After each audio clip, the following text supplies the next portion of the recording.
दोस्तों, स्वागत है आपका हमारे चैनल पर।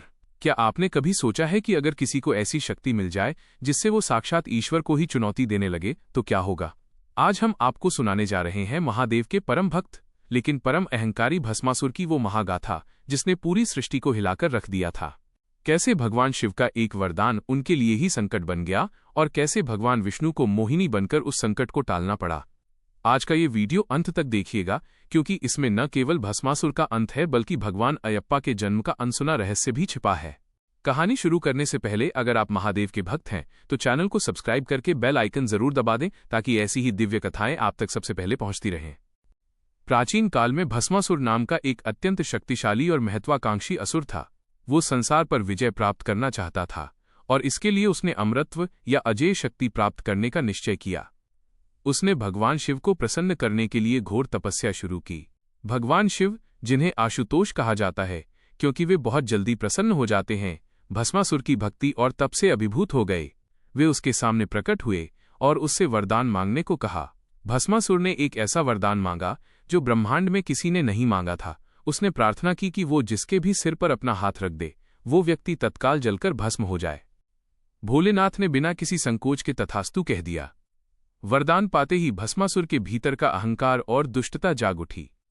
उसने अपनी शक्ति का परीक्षण करने का सोचा और उसे सबसे उपयुक्त पात्र भगवान शिव ही नजर आए। वो शिवजी की ओर उन्हें भस्म करने के लिए दौड़ा। भगवान शिव वहां से भागे और भस्मासुर उनके पीछे लग गया। पूरी सृष्टि में अफरा तफरी मच गई क्योंकि वरदान स्वयं शिव का था, इसलिए वे उसे सीधे काट नहीं सकते थे। तब भगवान विष्णु ने महादेव की सहायता करने का निश्चय किया। उन्होंने अत्यंत सुंदर मोहिनी रूप धारण किया और भस्मासुर के मार्ग में आ गए। भस्मासुर मोहिनी के अनुपम सौंदर्य को देखकर सुध बुध खो बैठा और रुक गया। उसने मोहिनी के सामने विवाह का प्रस्ताव रखा। मोहिनी ने बड़ी चतुराई से कहा कि वो केवल उसी से विवाह करेगी जो नृत्य में उसके जैसा निपुण हो। भस्मासुर तैयार हो गया। मोहिनी ने नृत्य करना प्रारंभ किया और भस्मासुर उसकी नकल करने लगा। नृत्य के दौरान मोहिनी ने एक ऐसी मुद्रा बनाई जिसमें उसने अपना हाथ अपने ही सिर पर रखा। काम और अहंकार के वशीभूत भस्मासुर ये भूल गया कि उसे कैसा वरदान मिला है। उसने जैसे ही मोहिनी की नकल करते हुए अपना हाथ अपने सिर पर रखा, वो स्वयं के ही वरदान की अग्नि में जलकर भस्म हो गया। इस प्रकार भगवान विष्णु की चतुराई से महादेव के संकट का अंत हुआ और सृष्टि की रक्षा हुई। क्या भस्मासुर के भस्म होने के बाद देवताओं और ऋषियों ने चैन की सांस ली, लेकिन इस घटना ने ब्रह्मांड के लिए कुछ गहरे संदेश और परिणाम छोड़े। जब शिवजी वापस लौटे और उन्होंने देखा कि संकट टल चुका है तो उन्होंने विष्णु जी के मोहिनी रूप की प्रशंसा की। कहा जाता है कि मोहिनी का वो रूप इतना दिव्य और सम्मोहक था कि स्वयं महादेव भी उस माया से पूरी तरह अछूते नहीं रह सके। उन्होंने विष्णु जी से उस रूप को पुनः देखने की इच्छा प्रकट की। जब विष्णु जी ने फिर से मोहिनी का अवतार लिया तो उनके उस तेज और सौंदर्य के मिलन से एक नई दिव्य शक्ति का जन्म हुआ, जिन्हें दक्षिण भारत में भगवान अयप्पा शास्ता के रूप में पूजा जाता है। उन्हें हरिहर पुत्र कहा जाता है क्योंकि वे हरि, विष्णु और हर शिव के अंश हैं। आध्यात्मिक दृष्टिकोण से ये कथा केवल एक असुर के अंत की कहानी नहीं है बल्कि ये हमारे अहंकार, ईगो का प्रतीक है। भस्मासुर वो अहा है जो अपनी ही शक्ति के मद में इतना अंधा हो जाता है कि वो अपने रचयिता को ही चुनौती देने लगता है। भगवान शिव यहाँ चेतना के प्रतीक हैं और विष्णु बुद्धि के। जब चेतना पर संकट आता है तो विवेकपूर्ण बुद्धि ही उस अहंकार को उसी के जाल में फंसाकर नष्ट करती है। इस प्रसंग के बाद शिवजी ने यह सुनिश्चित किया कि किसी भी वरदान की शक्ति पात्र की योग्यता पर आधारित होनी चाहिए। भस्मासुर की इस घटना को वृकासुर प्रसंग के नाम से भी जाना जाता है, जहां वो अपनी मूर्खता और वासना के कारण खुद का ही काल बना। यह कथा हमें सिखाती है कि शक्ति अगर बिना विवेक के मिल जाए तो वो अंततः विनाश का कारण बनती है, चाहे वो शक्ति कितनी ही दिव्य क्यों ना हो। भस्मासुर का अंत होने के बाद वो स्थान जहां वो भस्म हुआ था आज भी कई पौराणिक मान्यताओं में भस्म की पवित्रता और महादेव के वैराग्य से जोड़कर देखा जाता है। भगवान विष्णु के मोहिनी रूप और महादेव के मिलन से उत्पन्न हुए भगवान अयप्पा की कथा इस प्रसंग को एक नया और अत्यंत पवित्र मोड़ देती है। जब भस्मासुर राख की ढेरी बन गया तब उस स्थान पर शांति व्याप्त हो गई। मोहिनी रूपी विष्णु ने मुस्कुराते हुए महादेव की ओर देखा। शिवजी, जो स्वयं वैराग्य के प्रतीक हैं, मोहिनी के उस अद्भुत स्वरूप को देखकर चकित थे क्योंकि वह केवल सौंदर्य नहीं बल्कि ब्रह्मांड की रक्षण शक्ति और आकर्षण शक्ति का संगम था। इन दोनों महाशक्तियों के मिलन से उत्पन्न बालक को मणिकंदन के नाम से जाना गया। पौराणिक कथाओं के अनुसार मोहिनी और शिव के पुत्र को पंथलम के राजा ने अपनाया था, जिन्हें कोई संतान नहीं थी। मणिकंदन के गले में एक मणि बंधी थी, जिसके कारण उनका नाम ये पड़ा। वे बड़े होकर अत्यंत तेजस्वी योद्धा बने और उन्होंने महिषासुर की बहन महिषी का वध किया, जिसे यह वरदान प्राप्त था कि उसे केवल शिव और विष्णु की संयुक्त शक्ति से उत्पन्न पुत्र ही मार सकता है।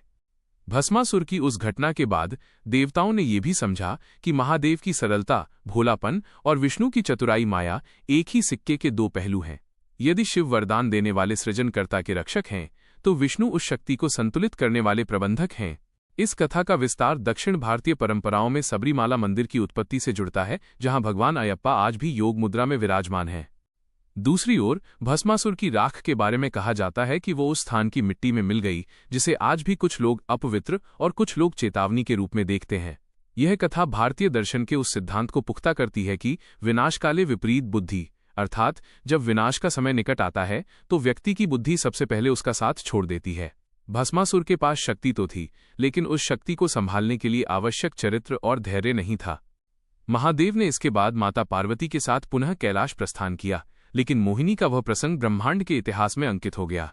इसने सिद्ध किया कि बुराई चाहे कितनी ही शक्तिशाली क्यों न हो जाए, वह अपने ही भीतर के दोषों के कारण अंततः स्वयं को ही समाप्त कर लेती है। महिषी का अंत और भगवान अयप्पा का दिव्य उत्थान इस पूरी गाथा का वो भाग है जहां भस्मासुर की घटना से उपजी परिस्थितियां एक महान उद्देश्य को प्राप्त करती हैं। जब मणिकंदन अयप्पा बड़े हुए तो पंथलम के राजमहल में उनके खिलाफ षड्यंत्र रचे जाने लगे। रानी, जो अपने स्वयं के पुत्र को राजा बनाना चाहती थी, ने बीमारी का नाटक किया और राजवैद्य से कहलवाया कि उन्हें केवल बाघिन का दूध ही ठीक कर सकता है। यह मणिकंदन को मृत्यु के मुख में भेजने की एक योजना थी। महारानी की आज्ञा पाकर बालक मणिकंदन निर्भय होकर घने जंगलों की ओर चल दिए। वहां उनका सामना महिषी से हुआ।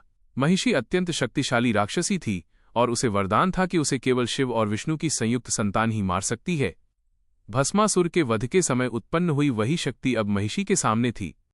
दोनों के बीच भयंकर युद्ध हुआ और अंततः मणिकंदन ने महिषी को पराजित कर उसका वध कर दिया। वध होते ही महिषी के भीतर की राक्षसी प्रवृत्ति समाप्त हो गई और वो एक दिव्य रूप में प्रकट हुई, जिसे मालिक पुरथम्मा के नाम से जाना जाता है।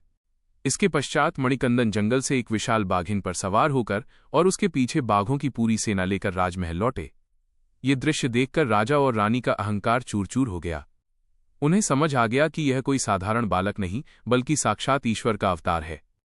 राजा ने क्षमा मांगी और उनके सम्मान में एक भव्य मंदिर बनाने का निश्चय किया। तब भगवान अयप्पा ने आकाश की ओर एक तीर छोड़ा और कहा कि जहां ये तीर गिरेगा वहीं मेरा निवास होगा। वो तीर सबरीमाला की पहाड़ियों पर गिरा। वहीं पर भगवान अयप्पा ने अपनी दिव्य योग मुद्रा धारण की, जिसे आज भी लाखों भक्त देखने जाते हैं। भस्मासुर की उस विनाशकारी कथा से शुरू हुआ ये सफर अयप्पा के रूप में धर्म की स्थापना पर जाकर समाप्त हुआ। यह कथा हमें ये भी सिखाती है कि महादेव का वरदान कभी व्यर्थ नहीं जाता। यदि भस्मासुर को वो शक्ति न मिलती तो विष्णु को मोहिनी नहीं बनना पड़ता, और यदि मोहिनी का प्राकट्य न होता तो महिषी जैसी आसुरी शक्ति का विनाश करने वाला हरिहर पुत्र का जन्म संभव न होता। इस प्रकार ब्रह्मांड की हर घटना, चाहे वो कितनी ही नकारात्मक क्यों न लगे, अंततः एक व्यापक और कल्याणकारी योजना का हिस्सा होती है। पहाड़ियों पर जब भगवान अयप्पा ने अपना स्थायी निवास बनाया, तब उन्होंने संसार को यह संदेश दिया कि ईश्वर को प्राप्त करने का मार्ग कठिन तपस्या, ब्रह्मचर्य और इंद्रिय निग्रह से होकर गुजरता है। राजा राजशेखर ने उनकी आज्ञा पाकर वहां 18 सीढ़ियों वाले उस अद्भुत मंदिर का निर्माण करवाया, जिसे आज हम सबरीमाला धाम के रूप में जानते हैं। ये 18 सीढ़ियां मानव मन के 5 इंद्रियों, 8 राग द्वेषों, 3 गुणों और विद्या अविद्या के त्याग का प्रतीक हैं। कथा का अंतिम अध्याय तब पूर्ण होता है जब महादेव और भगवान विष्णु ने मिलकर इस बात की पुष्टि की कि भस्मासुर जैसे असुरों का जन्म केवल विनाश के लिए नहीं, बल्कि संसार को यह सिखाने के लिए होता है कि अधर्म कितना भी बलवान क्यों न हो, वह अपनी ही जड़ों को काटता है। भस्मासुर की राख यही याद दिलाती है कि यदि ज्ञान के बिना शक्ति आ जाए तो वो व्यक्ति को ही भस्म कर देती है। वहीं मोहिनी का रूप ये सिखाता है कि बुद्धि और विवेक, विष्णु के बिना शक्ति, शिव का प्रबंधन असंभव है। भगवान अयप्पा ने अपनी लीला समाप्त कर जब उस दिव्य विग्रह में समाहित होने का निर्णय लिया तो उन्होंने अपने भक्त वावर स्वामी को भी अपने साथ स्थान दिया, जो सांप्रदायिक सद्भाव का एक अद्वितीय उदाहरण बना। आज भी जब भक्त स्वामी ये शरणम अयप्पा का उद्घोष करते हैं तो वो स्वर उसी विजय की याद दिलाता है जो भस्मासुर के अंत से शुरू होकर महिषी के उद्धार तक पहुंची थी। इस प्रकार भस्मासुर की वह नकारात्मक अग्नि अंततः भगवान अयप्पा की दिव्य ज्योति में परिवर्तित हो गई। ये कथा हमें विश्वास दिलाती है कि शिव का न्याय कभी गलत नहीं होता और विष्णु की माया कभी निष्फल नहीं जाती। बुराई का अंत निश्चित है और सत्य की स्थापना के लिए ईश्वर हर युग में नए नए रूपों में अवतरित होते रहते हैं। तो साथियों, ये थी भस्मासुर के अहंकार और भगवान की असीम लीला की कहानी।